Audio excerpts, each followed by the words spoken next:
Hello, everybody, and welcome to the first episode in this new podcast series, Discover North Korea. I am your host, Zoe from Zoe Discovers, and over the next few episodes, or however long this podcast survives, I'm going to be chatting to you all about North Korea, and specifically the tourism aspects of North Korea and the aspects that you may not often hear about in the media. My aim here is to basically expand on the North Korea narrative, tell you things about North Korea you might not have known, have a chat about the more personal things from my own personal experiences going in and out of North Korea, and just basically learn a little bit more about this country that seems to be in the media so much, and yet that so few people have actually visited, or that so few people actually spend the time to do their own research on. The media narrative tends to be very one-sided and usually all about the same things, so I hope to change that a little bit here.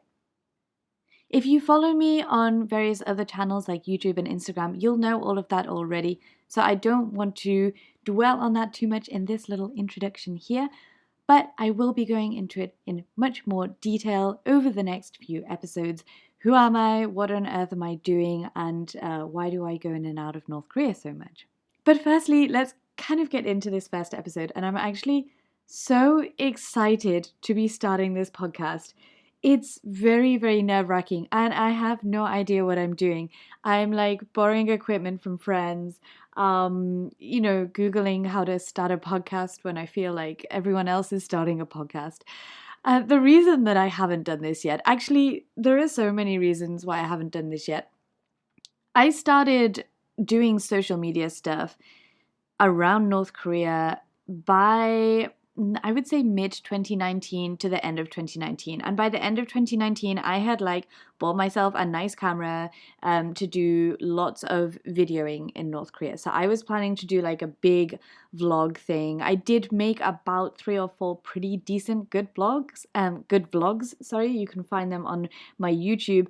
But unfortunately, as we all know, what happened in 2020, at the very start of 2020, is COVID came and crashed down onto the globe and changed all of our lives. So I haven't been able to do exactly what I wanted to do with this channel. And over the past few years, I've been basically waiting for North Korea to open back up. Now, I have kept my YouTube alive. I have kept my Instagram alive, but it's not how I would like it to be. I want it to be fresh content, new content, and stuff like that. So I've been kind of waiting for the start of North Korea tourism again.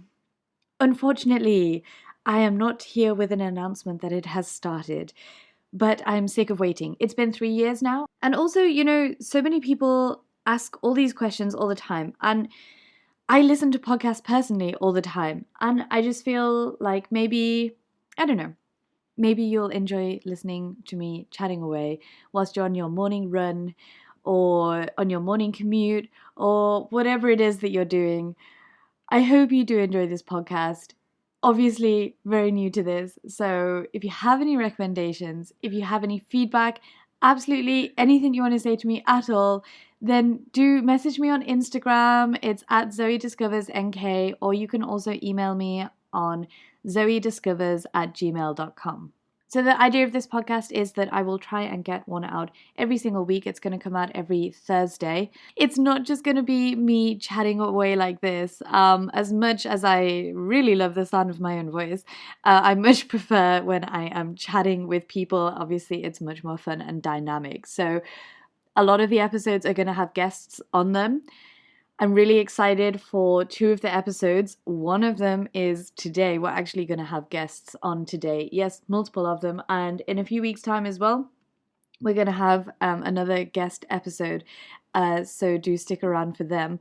And there is also going to be a general theme weekly as well. And that theme is going to be around a question that you guys have sent in.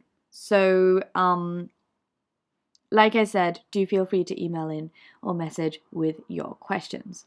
As much as I hate talking about myself, genuinely, next week's episode's focus is going to be on me, my journey on how I got into the North Korea tourism industry, my first impressions of North Korea, all of that kind of stuff. So I don't want to go into it too much detail right now, but as an introduction to me, I am Zoe. I'm from the UK. I've worked in North Korea tourism since around 2017, 2018. I have been to North Korea just under 30 times.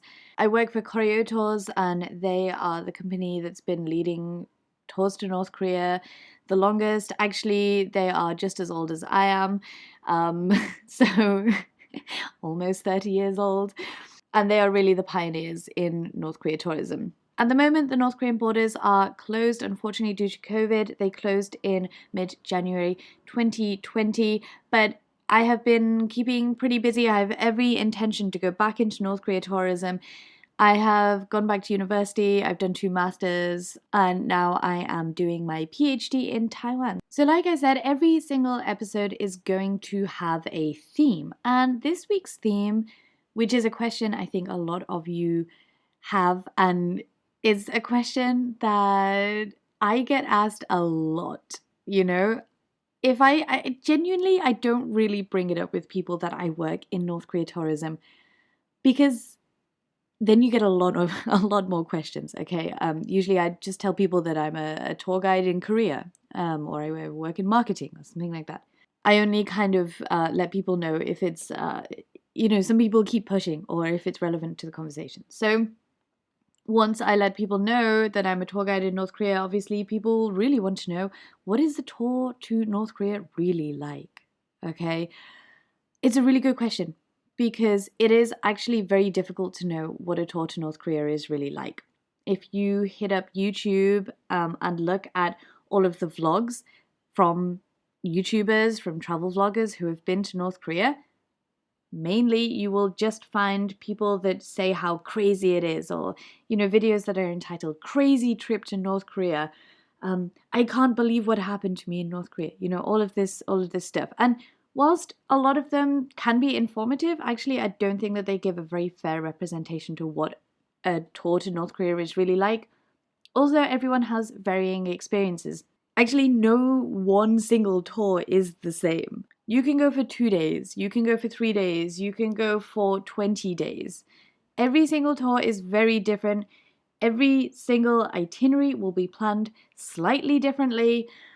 And whilst there are some key places that you do visit, there are some places that we visit in North Korea that you will have never thought of before, or that you don't even know are possible to visit in North Korea. And that goes from like simple things such as going to a cafe or a bar where the locals are also eating and drinking, to a bowling alley and a spa and stuff like that, to then going hiking in the mountains, swimming in the sea, visiting the museums and stuff like that. So there is a really, really big range of stuff that you can do in North Korea. It's not just about going and paying your respects at the monuments. It's not just about visiting the art galleries or the schools and stuff like that. And the experience is very individual. It's very different for everyone.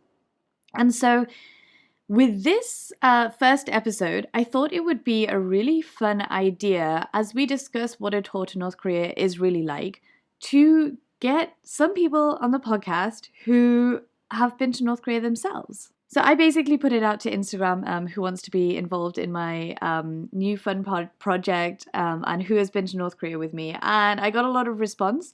And we are going to have a chat today about what a tour to North Korea is really like.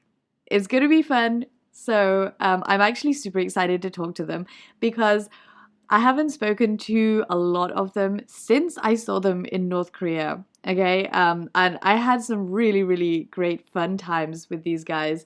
And also, I'm just really excited to be talking about North Korea again, because this is my passion, this is my life, this is what I love doing. So, without further ado, let us welcome everyone onto the podcast. Just as a little bit of an introduction on who we have on the podcast today, and as a little bit of background, we have Lok from Hong Kong. He came to North Korea in 2019 in August for 5 days with me on the Liberation Day short tour. I still remember eating that bingsu ice cream at the Arch of Triumph Monument. awesome times. Tasha from Slovenia came to North Korea in May 2019 for 11 days. That still remains as one of my absolute favorite tours, the 11-day May Day tour. We went to so many cool places, great fun. And James Yuan-Shin Lee from America, he actually went to North Korea in August 2009 with Choreo Tours. So James is a good friend of mine. He went to North Korea with Choreo Tours way back in the day, way back when Americans could actually go, which they unfortunately can't at the moment. And so I probably have a thing or two to learn from James, who went back all the way, over 10 years ago. To let all of our listeners know who is who and a little bit more about you, do you guys mind introducing yourself, maybe with your name and your favorite Korean food? Sure. Welcome from Hong Kong. My favorite Korean food is the Pyongyang cold noodles. So good. I really miss them. I'm Tjasa from Slovenia, and I think my favorite Korean food is kimchi, actually. Nice. Kimchi. It's always like my go-to kind of like, this is totally healthy kind of food. Can spice up Yeah. anything. Yeah, I'm James. James Yuan-Shin Lee. I'm from San Francisco.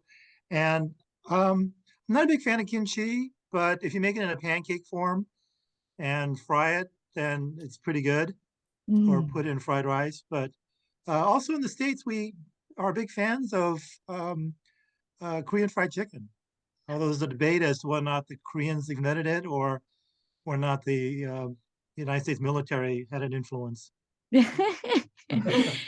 KFC, Korean fried chicken. Absolutely love it. It's very popular both in North and in South. The next thing that I kind of want to ask you, so all of you came on tour with me or have been to North Korea all on different tours actually, and all at very, very different points. So most of you, whilst actually two of you came on tour with me in 2019. I think that's Locke and Tjasa. And then James, you went to North Korea in 2009, is that correct? Correct. It was a little different in some ways. Yeah. I think we are all going to learn quite a lot from you actually, James, because the North Korea that you would have seen 10 years ago than when we went, I'm sure will be very different. So I'm kind of looking forward to hear about that. Maybe you can describe, if possible, describe your North Korea trip in 3 words. It took me a long time. I picked surprising, familiar, and the third one was addictive. It was so addictive that one person on our group went back so many times, eventually the North Koreans got suspicious and banned him. They said, why is this guy coming back so many times? And another guy in our group, Joe Terwilliger, hooked up with Dennis Rodman after the tour and started going to North Korea. So there are a lot of things spawned from this trip. Yeah, that's a really interesting adjective. I've never heard anyone describe their North Korea trip as addictive, but I can totally relate. How about you, Tasha? What would you say? Actually, I also had really tough time deciding on words. I went through photos yesterday, and I think the first thing that came to mind was like really beautiful and calm, and also unexpected. Beautiful, calm, and unexpected. I think those are 3 adjectives that no one would describe North Korea as. Okay. I mean, unless you've been to the country, like I totally agree with you. But it's so interesting that like you would pick those adjectives. And you're totally right. There are some really gorgeous places in North Korea. I mean, we went on the May Day 11-day tour, right? So Yeah. spent some time in Pyongyang, and then you also get to go along the East Coast, which actually, like, it was my first time that I went to the East Coast, was on that trip with you guys.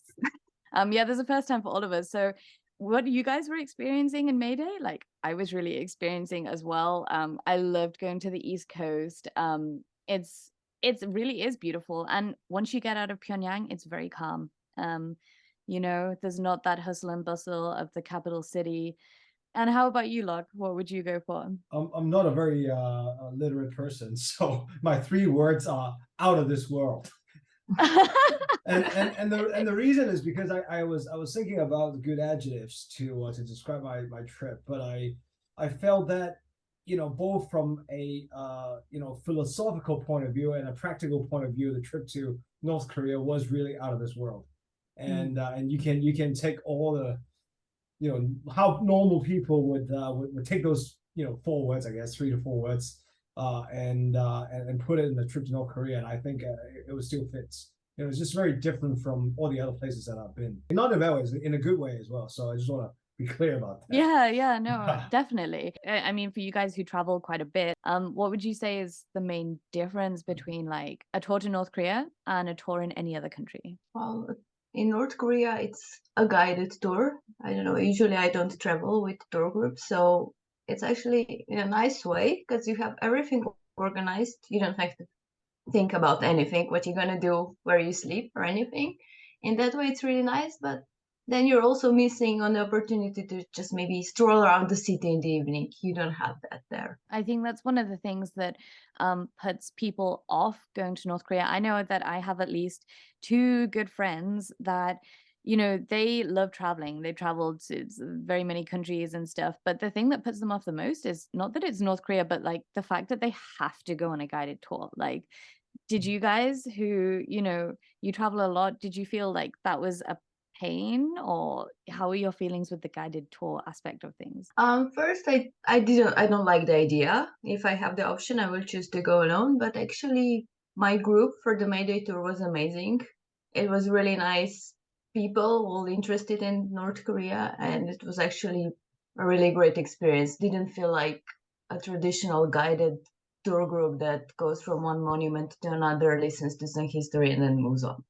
So it was really nice. Yeah, I was gonna say I think the guided tour part is actually not the biggest, I would say, hurdle.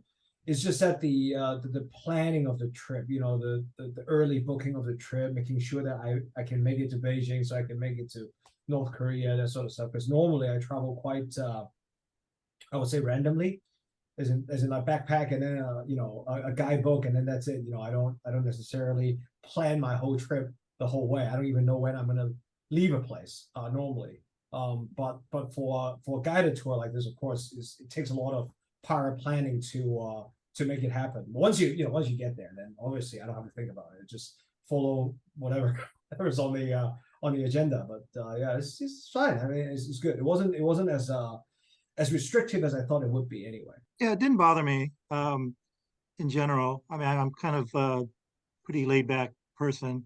The only time it became an issue was when one of the guys got tired of me taking too many pictures. I think I was across the river from the Juche Tower, and when he said when he suggested I had taken enough, and he wanted to go somewhere else, then yeah, okay, that's fine. I'll go somewhere else with you.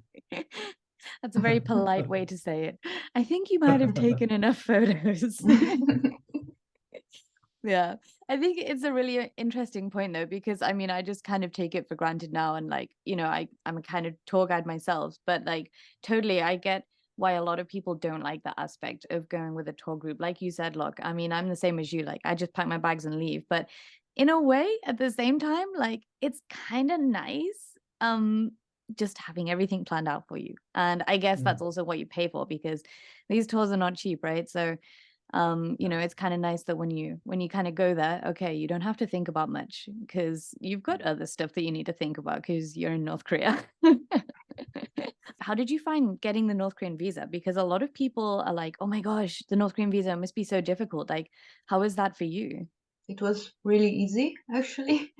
Yeah, my only complaint was that there's no embassy in the United States, whereas in the UK there's an embassy, so you could actually get a stamp in your passport. So I was envious of people who could get a stamp in their passport, whereas ours it was on a separate piece of paper, and we didn't get to keep that. No, I was gonna say it was easy for us as well in at least from Hong Kong, traveling on a Hong Kong passport. We obviously entered China using a separate document, but then we didn't get a stamp on a passport for entering North Korea either. So that was a bit of a shame. But on that, it was the tour company took care of the visa thing, so it's not bad. Yeah, it's funny because Yeah. with the North Korean passport, like it's something that either people really, really want or really don't want in their passport. So, you know, for a bit of context for listeners out there who don't know, like, in order to get the North Korea visa stamp in your passport, you do have to either go to the North Korean embassy in your country. There are about, I don't know, around 20 North Korean embassies worldwide, but then also, and then you can get like the visa stamp in. I don't know if you guys knew that actually. It's not something that like generally as a tour company we promote just because it adds a whole layer of difficulty onto things. It's not the easiest thing to coordinate. It's easier if the tour company just kind of do it for everyone else. But if your country does have a North Korean embassy in it, you can go there and you can get the North Korean visa in your passport, and then that is what is stamped when you enter and exit North Korea. Otherwise, when you enter, like you guys know, you have a blue visa thing document that's separate from your passport, and that is what is stamped in and out, unless you go to a place in northeast of North Korea called Rason. I don't know if you guys ever heard of this place, but it's the place that I first went to when I went to North Korea. Weirdly enough, it's like North Korea's special economic zone. It's pretty cool, but not somewhere that people usually visit. But there they give you a passport stamp in your passport, so maybe that's a second trip for you guys. When it opens up. Yeah, man. Yeah. Is that something that you guys have ever considered going to North Korea again? Yes, Yeah, definitely. yeah. Well, Americans have a double barrier, so Yeah, yeah. COVID and the American travel ban. Let's hope they get lifted. Okay, so we've talked a little bit about outside North Korea. So let's go into North Korea because I'm super interested to hear, you know, about your experiences in North Korea. I feel like going to North Korea is a very personal experience and everyone has a very different experience. So I'd love to hear from your point of view, your experiences, and you can be completely like very open here. This is a safe place. So the first thing that I kind of want to ask you guys is what was something that surprised you the most when you first landed?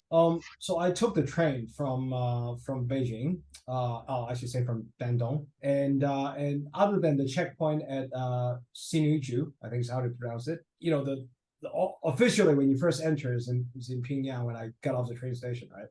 And I'm sure that we've all heard that they put on a show for you in North Korea as a tourist, right? But I think as soon as I step out of the train station, that thought has been smashed because it was just so busy outside of the train station, just like people walking everywhere, and so crowded with people, basically generally. And I just thought that there's no way that this is an act, right? It's like just normal crowded capital city around a train station, not unlike other train stations around the world that I've been, where just people just come in and out and were crowded. So that was the most surprising thing for me when I first landed, and actually it set a good tone for what to come in the next few days of the tour. I arrived by plane, and what really surprised me, there was actually no real security check when you enter North Korea. You just kind of walk through. I expected at least someone asking me why I'm there, while I'm with a tour or something, but you just kind of walk through and you were in North Korea, and that was it. I think I was surprised by how big everything was. I mean, I brought my cameras, but I didn't bring like a wide angle lens for landscape or for all these gigantic squares or monuments. So I got pieces of certain monuments, but if I had a better lens, I could have gotten the whole thing. So it just, I was surprised by the impressiveness of a lot of the structures and the monuments. Oh, that's an interesting one. Okay. And I mean, we talked a little bit about what it's like when you get into North Korea. James, I'm just kind of wondering, like, um, do you think that after hearing from Locke and Tjasa that their experience going in was quite simple in terms of like customs checks and stuff like that, back in 2009, what did you kind of have? Did you go in via train or plane? And what kind of security checks did they ask you back then? Because I know some of the rules have changed. Like, for example, mobile phones used to be banned and now they're not banned. So what was it like when you kind of headed in? Well, back then, again, being an American, we were at disadvantage. We weren't allowed to take the train, so we had to fly in, and it was an enjoyable experience flying on Koryo airlines. But yeah, we had to turn in our phones at the airport. which was a bit concerning because this was a new country. I didn't know what it was going to be like. Will we get our phones back? Would there be any issues about it? Um, was there anything weird on my phone? But yeah, we got it back on the way out. There was no problem at all. It was pretty normal. One guy in a group actually he wore a GPS watch throughout the entire trip, Mhm. and they didn't bother him on that. And I wish I had thought of that. Um, Yeah, so it's always funny with the GPS watches because everyone has GPS on their phones and stuff. Like now yeah, we're in, 2019, 2020 when we're going in and out. It's impossible to have a device without GPS, really. The main yeah, thing but you're always going to be asked about it. So the customs officers are always going to ask, do you have a GPS device? And I guess what they really mean by that is like, do you have a physical GPS like tracker? And so we just basically tell everyone, just say no, because also there are people that come in. I mean, I've got a running watch on right now. Like there are people who go in for the Pyongyang Marathon and they're big runners, and obviously they want to track their running and yeah. stuff. So they all have GPS and stuff like that. So I think when I went, it was pretty new, so no one thought yeah, to ask at the time. I did mention to Zoe that I had a PG-13 story at the go airport, on. Oh which no. it was just something that surprised me. So we get off the plane, and so it takes time to turn in your phones and other things and check your visas. And so there was a line that was forming in the men's room. And so we are standing there waiting to get into the men's room, use the urinal. And I see these two North Korean airport workers, and they decide, hey, they decide to share one urinal, which I'd never seen before in the West. And I thought, my God, that is so efficient. I mean, why didn't I think of that? And I thought, when I get back, I'm going to start suggesting that to strangers um, in men's rooms and see what happens. Could double the speed of the line. So I was just so surprised that just a few minutes into the country, I've learned something new and had kind of a semi epiphany that I could use. So I was looking forward to seeing what else I was going to learn during that trip. Is that something that you brought back to the US with you, James? Only in my head. I have not at the at the San Francisco Symphony line. I had not been brave enough to suggest it to anybody. Okay, so I mean, a big question that a lot of people have is like train or plane, which one's better? What do you think as someone who's done both, Tjasa? I mean, plane is faster. I didn't get the chance to fly with Air Korea. I was on Air China flight to North Korea. For the train, it's slow, but it's nice. You really get to see a lot, just sitting, watching out of the window. So it's actually worth taking the longer way by train, at least one way. Yeah, I think so. I mean, that's what I always kind of recommend to people is train and plane at least one of the ways. For me, I tend to recommend that people go in on the train, just because I feel that it really adds to the whole like, this is not fake and this is real, because it's really, really hard to fake an entire like 8-hour train journey of like country. And like Locke says as well, you get out of the train station and you kind of just see everyone is bustling, it's busy. You kind of get thrown into things. Sorry, I was just gonna say on that topic, even though I took train to both ways, um, as an aviation geek, actually people do want to travel on Air Korea because not only that is one of the very rare airlines that you can travel on, but also just the equipment that they use is not easily seen at other airlines around the world these days. So I think if I get a chance to go back to North Korea again, I might try to fly in or out at least one way for the next trip. Yeah, and then you'll get to taste the famous Koryo mystery meat burger. Yeah, I've seen pictures of it. I don't know whether I want to try it or not, but Yeah, it's kind of gray. I never really. It's okay though. No one's had many complaints, but You also get a free newspaper.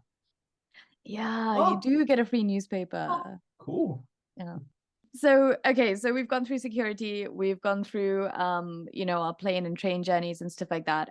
We're now in North Korea and we've had our first impressions. What changed the most from your impression before going and then your impression upon leaving? I think one of it is the feeling of safety. I mean, there's Mhm. no, you read things about North Korea and you think it might not be a safe place, or you hear things. I mean, even this week, a list came out on the most dangerous countries in the world to visit, and North Korea was up there. And I just read a blog today. Somebody wrote that it's a dangerous place, and that if you try to go to the DMZ in North Korea, there might be violence. So you hear these crazy stories, and no, I felt perfectly safe there. It was one of the safest countries I've ever been in.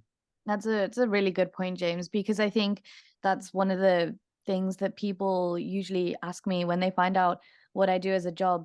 They're like, oh, is it safe? Are you okay? Are you crazy? Like stuff like this. And for me, genuinely, as someone from Liverpool in the UK, no offense to Liverpool, but like I feel a lot safer in the streets in Pyongyang than I do in Liverpool.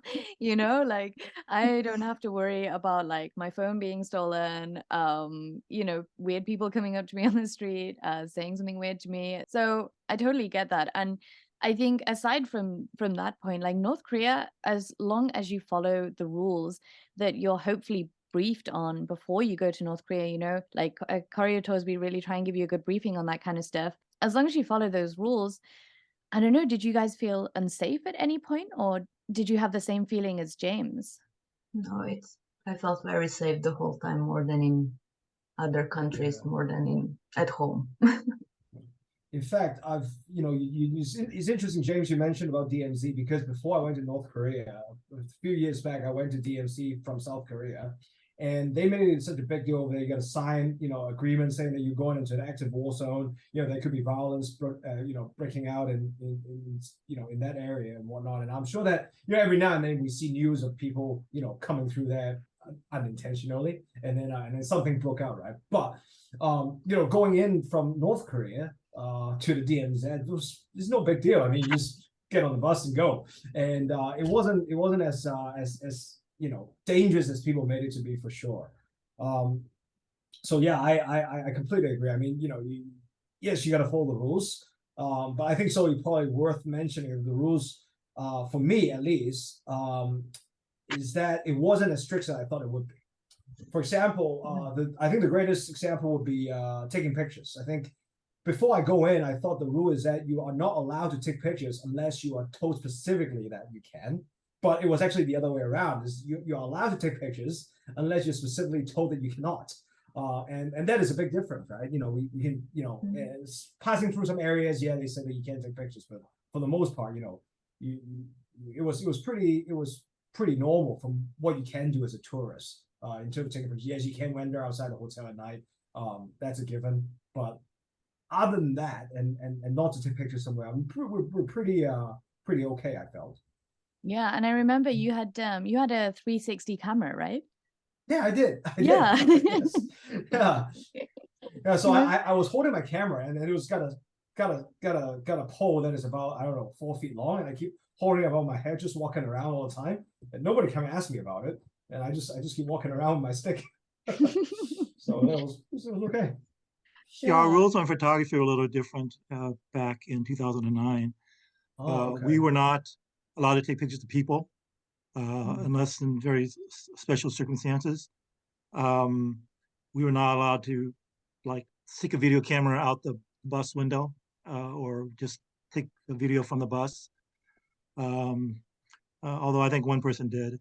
It's interesting what you were saying though, James, because I feel like, a lot of people ask me why North Korea has these certain rules, and like, why North Korea, why are you not allowed to walk around by yourself? A lot of people ask me that question, and I have no answer for them. It's just a rule that's in North Korea.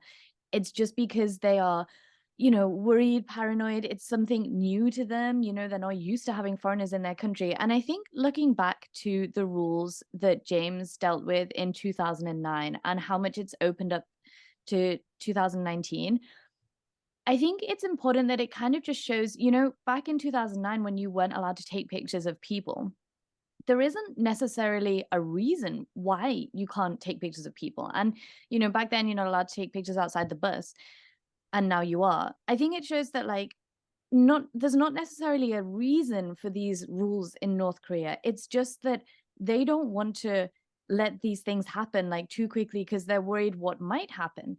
And that's why I think North Korea tourism is so important as well, because it slowly kind of opens these things up. Once they start getting used to tourists taking photos, then okay, this tourist accidentally took a picture of a person walking on the street, but it was fine, or that person was taking pictures outside the bus, but actually there was nothing wrong with that. So like, let's let it happen, So I think that's a really interesting point. And maybe one day, maybe in the next 10 years, we'll be doing this again, and we'll be able to walk around Pyongyang by ourselves. Who knows? That's a dream. What did you wish you knew before going to North Korea? Like, if you were to go again, maybe what would you, or like if you had friends going, what would you tell them? Maybe one thing, because I expected to be really strict, I moved most of the photos from my phone. And then when the guides asked me if they could see maybe any photos on my phone that I have from home, from any, I was like, oh, I have nothing, because I kind of move everything, because I thought maybe there's something under someone will see and will not be okay. But now I wish I had them to maybe show, to have more stuff to talk about maybe with the guides and anyone else. Yeah, that's a really good point, because when we go into North Korea, I mean, we recommend to people that like you check your phone and you check your computer or something like that for any forbidden material that you might have in there. And for those that haven't been before, forbidden material is things like anything on North or South Korea, any like foreign films that have anything to do with North Korea, pornography, stuff like that. So, you were very right to go through your photos and try and clear, like, it's better to be safer than sorry. Some people just like completely clear stuff, but the guides love to hear about your hometown and like love to hear about your lives and stuff. So yeah, that's a really nice point. For me, like one thing that I always forget that like I kind of got into the routine of later on, like after like 10 tours, but it was to always have tissue with me, because like the toilet, I mean, when I lived in Beijing as well, so it's the same thing in Beijing. I don't know why I was never prepared, but public toilets, especially on the train and stuff like that, they never have tissue paper in them. Well, before I go on a trip, I always tell myself I'm going to forget one thing that's important. Yeah. And so, and that way I don't get disappointed when I find out what that one thing is. And on this trip, I forgot a charger for one of my cameras. So I remember just trying to stretch out, being very selective about which pictures I took on that camera because I knew I was going to run out. So that's the one thing I wish I had known beforehand. Bring my charger. Yeah, especially if you're getting the train in and out, there is no charging points on that train. So you're going to want to make sure that you have, actually, some of them do have like cables, but like you're in a carriage of like 40 people that all want to use charging cables. So yeah, remember power banks. So one of my favorite things about visiting North Korea actually is the guides. Like I just love the time that I spend with them. I think they're hilarious. I recently started this like a series on Instagram where I'm like showing funny conversations that I've had with like North Koreans and the jokes that they tell and stuff like that. And people seem to really like them. So I was wondering if you guys had any like awkward conversations with the guides, funny conversations with the guides, or like just conversations that really stuck to you and made you laugh. I would say this is one of the best experience actually in North Korea was when I was in the hotel and then we went up to the bar and had a drink. I don't know if you were with us, Zoe, but it was with a guy who shall remain nameless, and you know who he is. So it was just a few of us, and then we're having a drink. So after a couple of beers, he opened up a little bit, right? So he was obviously talking a little bit more about his personal life compared to what he would be willing to share in front of the whole tour group in the bus. So I learned a little bit more about him as a person, and also perhaps about what you would say is probably more of a, you can almost say a privileged job. Somebody who have a privileged job in North Korea who get to actually interact with foreigners, and I felt that experience was very real, and it was very moving, I would say. In fact, it was probably in terms of, as I said just right at the start, in terms of my trip, at least for the understanding of the North Korean culture, that evening when we were just kind of drinking and chatting away. It was very good. Can you give us some like concrete examples of like what he or she was saying and stuff? So my tour guide actually had the privilege of leaving North Korea before he became a tour guide. So he was in China, he was in Russia. His English was very good, and ultimately, you don't necessarily have ever meet people in North Korea, let alone people who have been in North Korea, who left North Korea, came back to North Korea, now, working in North Korea. And obviously, the conversation didn't get too political about the state of affairs of things. But I think what I took away was that he obviously has a bigger understanding of where North Korea is compared to, say, the rest of the world. But for him, maybe for him or for his family and whatnot, where he was at the time, in terms of the lifestyle, whatever, is good enough for him. So that's why he's doing what he's doing. He loved what he was doing. And I'm sure that we've all heard stories where people thought about North Korean people are all suffering and whatnot, and I don't believe that is the case. I'm sure that there are some people who suffers, but there are also a lot of people who perhaps do live in that society under that system and is doing okay, and they're not willing to risk giving that up by doing something that perhaps the state doesn't want them to do. Yeah, definitely. I mean, I always recommend for people that want to have like some of the like you said, for the best experiences that you can have in North Korea, sometimes it happens in the bar, after the tour has finished and when the guides are relaxed, when they can like talk to you and chill out and enjoy a beer and stuff. Yeah, I don't recall any like funny or intimate conversations with the guides. I did bring with me a whole bag of pins with the flag of North Korea and the United States on one pin. Oh, wow. And I gave them out to whoever was willing to accept it. So I think they maybe thought that was a little weird. I think if you maybe were to bring that there now, it probably wouldn't go down so well with US and DPRK relations. A little bit more tense than maybe when you went. But yeah, that's where did you get those badges? I just ordered them before I went. You can get anything online. I also gave them out to fellow students at Peking University who were from North Korea. Just because Locke and James, you both mentioned now, like North Koreans abroad. Had any of you seen North Koreans abroad before you went to North Korea, or have you seen North Koreans abroad out of North Korea now? Only in Beijing. Yeah, so you saw some students at Peking University, was it? And also the infamous North Korean restaurants. Ah, which North Korean restaurants did you go to before? Just the one in Beijing. Ah, very cool. They actually had a few in Beijing. I don't know if our listeners know who are listening right now, but previously, there used to be a lot of North Korean restaurants all over the world, like in Europe, all throughout Asia. There used to be several in Beijing, but unfortunately, because of sanctions, they've been forced to close because there's now sanctions on North Koreans working abroad. Most of the North Koreans who used to live and work abroad have returned home, but those sanctions came in pretty much just before COVID. So not all the North Koreans went home in time, as far as I'm aware, and some of them have been stuck out abroad for this whole time, and not able to enter North Korea. But yeah, maybe one day the North Korean restaurants will open back up again and we can all enjoy our favorite North Korean foods. Pyongyang noodles, kimchi and kimchi pancakes, and the music. Yeah. Did you guys all have a performance at the restaurants when you were there? Yes. How did you find that? A little awkward, maybe, but interesting, nice still. Yeah, like I don't think in any other restaurant circumstance do we have like live performances as intense, like at any level, but as intense as they are in North Korea. It's just not a thing that you find. So I mean, that's probably the only time I've heard the accordion. One of the guides was asking me, he was in training, I can't remember the names, I remember their faces, but the names are just gone.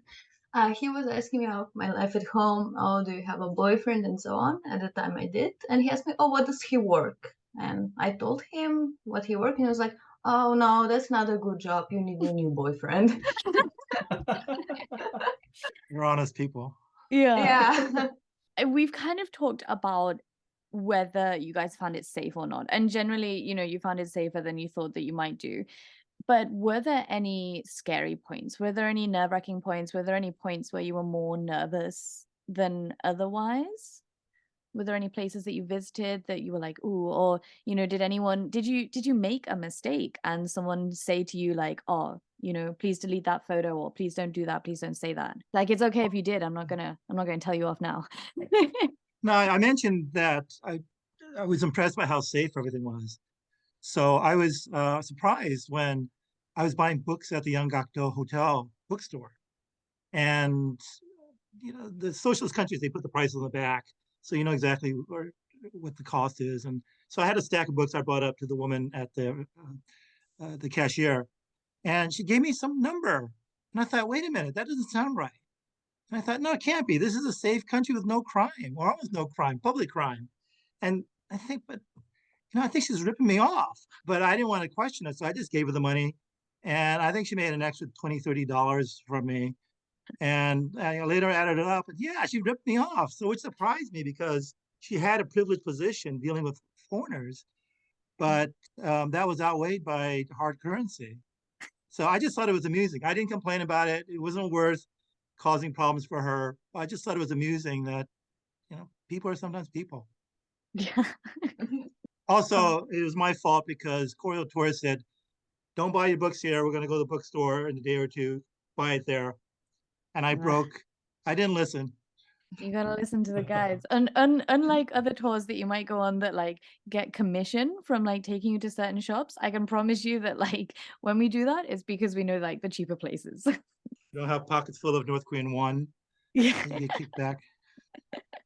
Yeah, shh, don't tell him. How about you guys, Locke and Tjasa? What would you say? Was there any nerve-wracking points? Like, was it scary visiting the DMZ, or? No, the rules are very clear. You know them in advance, and they're not hard to follow. So it's really, for me, it wasn't a big deal. Yeah, the rules itself, no, I wasn't scared by that. I was just looking through my pictures, and actually, I remember I think the scariest moment that I had was when we went to that beach resort town thing that is close by, and we were allowed to kind of walk along the road and interact with the local actually. And I remember there was two groups of young people. They were having some sort of barbecue or eating some sort of things. I don't know what they were eating, but they were so friendly that they offer us to eat with them while we sit down there. And as just to be nice, not to be rude, and of course I ate with them. And I have no idea what I was eating. I wasn't sure it was fully cooked or not. So I was actually a little bit scared whether I'm gonna get sick because of it. But that was actually the most nerve-wracking part for my trip. Was I was eating something I don't know what it is. I don't know if it's fully cooked. I don't know if it's clean. It wasn't from a restaurant, obviously. They were just sitting. I still got pictures of that group of people who were just kind of grilling stuff or cooking stuff just on the side of the road, having fun themselves. And they were obviously very nice, inviting us to join them. But yeah, that was a little bit scary. I love it that was like, you go to North Korea and that's your scariest experience is like, am I going to end up with food poisoning? Well, yeah. So it was it's I guess it's unexpected, but all the other parts, not I didn't break any rules or anything that I know of. Yeah. So yeah. No, food poisoning before a long train trip would be pretty scary. Yeah. That's true. It Yeah. is pretty terrifying. When we went to the mausoleum, it's a very quiet place. You walk in the line, but what I was scared was like, what if I trip? What if I make some noise that I don't want to? Everyone was so quiet and respectful. Was like, what if I do something wrong and then offend someone? But you just follow the crowd and it's okay. But maybe that, but that was not really scary. Really, I'm actually surprised that you guys were not more scared, but I guess it's a good thing. I think one of the things as well with the rules is that like people ask me a lot like, what happens if you break the rules, right? And I think, like you say, Tjasa, like if you accidentally do something, like for example, if you're in the mausoleum where you have to be very, very quiet and very respectful, it's like their massively sacred place, and you were to like cough or sneeze or like trip, then obviously you're not gonna like get told off for doing that because you did it by accident, right? And I think the same is for also taking photos or saying something that made the guides feel awkward or whatever. Like if you do it once, like if you trip up at the mausoleum once, then I'm sure that they will be like, oh my gosh, are you okay? Or like, oh sorry, like please don't take a photo here, just to let you know it's not allowed. If you do it like 2 or 3 times, like if you kept like mischievously making stupid noises at the mausoleum, I'm sure that they would like take you to one side and be like, yo, like what's going on? And then if you keep doing it, then obviously you will be taken out of there. But something to remember is like if you break the rules accidentally, then depending on what rule it is, like the biggest thing that you're going to get is like a reminder, hey, stop breaking these rules if you don't do it with any mal intentions. Just in our last couple of minutes as well, guys, do you have any takeaways or lessons learned from your trip in North Korea? Well, I learned to think twice before I hear anything, before believing what either former residents of North Korea might say or people who have never been there might say. When a former resident says there's no electricity, I thought, I'm not sure that's entirely accurate. Or if somebody who's never been there writes an article and talks about how dangerous it is, again, can be pretty skeptical about a lot of this. So that's, I think, one great benefit of having been there. Yeah, I agree with James. So just not to believe everything you read, especially from people who've never been to the place. On a lighter note, I was gonna say that the beer in North Korea was awesome. It's so Yeah. good. It was so good, especially Gold Neighbor #2. It was awesome. And that is perhaps the most surprising thing for me from the trip was the beer was so good. I don't want to sound like an alcoholic, but the beer was so good. Really, especially if you're used to beer in China or in South Korea, like North Korean beer is yeah, I agree with Yeah. you. And my favorite #1 is Taedonggang #5, which actually is like 100% rice. So people are like, actually, it doesn't really count as beer, but I like it. It's light. Yeah. No, I mean, Tsingtao beer in China supposedly became world famous when a tourist went there, tried the beer, thought it was great, and got the license to sell it all over the world. So this might be your next, when North Korea opens up. I mean, there's a blueprint out there somewhere. I've got a couple more questions before we go. The second to last question is like, if you could go again, where would you go? What would you do? Like, give me a place, or if you don't have a place, then tell me what you want to do. You want to go to a coffee shop, or you want to visit Mount Pektu, something like that? For me, I think because last time I spent it was a short tour, it was like 5 days, 6 days. So this time I would like to see more of the rural area outside of Pyongyang. Perhaps I don't know, to the East Coast or to the Northeast. Rason, is that the name of the place? Yeah. So I would like to be able to do that next time. Yeah, definitely go to Pyongyang again. It's a really nice, beautiful city. And then the places I haven't been in North Korea yet, also Manpektu and East Coast, that I would do again. It was really nice. I mean, definitely Pyongyang again, now that I can take more videos and photographs than I was allowed to before, but definitely going on the countryside, going to the lakes, the beach, just seeing all the beauty out there, unpolluted beauty. I go to other places and there's litter everywhere, there's garbage in other countries. I mean, this looks, maybe I'm just seeing selective photographs, but it just looks so beautiful. Okay, and one final question for you guys. The big, $1 million question. Is it real or is it fake? Real, I think it's real. Real. It's as real as COVID-19. All too real. All too real. Yeah. Oh no. Well, yeah, it's as real as they let you see it. Let's put it this way: it's as real as they let you see it. I don't know what sort of barriers that they put in terms of places that we're not allowed to visit. Yeah. But the places that we do visit, I don't think that it was staged, as I said at the beginning. Excellent. Okay. Do you guys have anything else you want to add before we close it off? No, thanks for the invite for this. This is nice. Yeah. Yeah. It was awesome catching up with you guys. It was awesome kind of reminiscing about North Korea times. I hope that I hope we can visit together again sometime. For Yeah, sure. I'd love to go back with Yeah. you as my guide, Zoe. Yeah, definitely. All right. Well, thank you so much for joining me on my first ever episode of this podcast, guys. Thank you very much. And we'll catch up soon, guys. Thanks, bye. Bye, thank you. Okay, so that was an absolutely awesome conversation with my guests, chatting about what is a tour to North Korea really like. Absolutely loved reminiscing on all of those points there. Thanks for sticking around if you did stick around to the end. Thank you to my amazing guests who agreed to come on this very first episode of this new exciting podcast series. Do let me know if you have any questions, anything you want to say. Honestly, anything, just let me know. zoediscovers@gmail.com or zoediscoversnk on Instagram. You can also find me on TikTok and on YouTube if you do want to check out some of those videos. Thank you so much, and I guess I will see you or hear you next week.